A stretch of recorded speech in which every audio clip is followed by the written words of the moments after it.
PM Narendra Modi चीन दौरे पर हैं, जहां उन्होंने एससीओ समिट में हिस्सा लिया। इस दौरान उन्होंने चीनी राष्ट्रपति शी जिनपिंग से मुलाकात कर कई मुद्दों पर बातचीत की। ऐसे में चीन और भारत के बीच नजदीकियां बढ़ती दिखाई दी। इस मुलाकात पर कांग्रेस ने सवाल खड़े कर दिए हैं। तो क्या कुछ कहा है कांग्रेस ने, देखिए इस रिपोर्ट में। चीन के तियानजिन में शंघाई सहयोग संगठन यानी एससीओ शिखर सम्मेलन आयोजित किया गया है। इस दौरान 7 साल बाद चीन के राष्ट्रपति शी जिनपिंग और भारत के प्रधानमंत्री नरेंद्र मोदी की मुलाकात हुई। दोनों देशों के बीच नजदीकियां देखने को मिली। दोनों देशों के बीच रिश्ते में नया मोड़ आता दिखाई दे रहा है। जिनपिंग से मिलने पर जिस मुस्कुराहट और गर्मजोशी से पीएम मोदी ने हाथ मिलाया है, उस पर अब कांग्रेस ने सवाल उठा दिए हैं। कांग्रेस नेता पवन खेड़ा ने पीएम मोदी पर तंज कसा और सवाल करते हुए कहा कि मेरे प्यारे दोस्त, डोनाल्ड ट्रंप के बाद मेरे प्यारे दोस्त शी जिनपिंग शुरू हो गया है।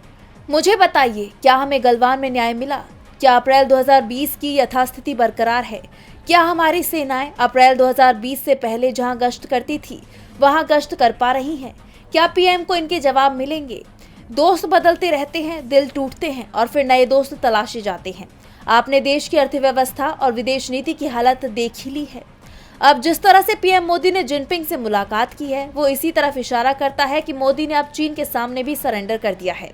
अमेरिका के साथ रिश्तों को लेकर कई सवाल उठ ही रहे थे और अब पीएम मोदी का चीन दौरा भी सवालों में आ गया है। आपको याद होगा कि जून 2020 में भारत के लद्दाख में मौजूद गलवान घाटी में चीनी और भारतीय सैनिकों के बीच झड़प हो गई थी, जिसमें 20 भारतीय सैनिक शहीद हो गए थे।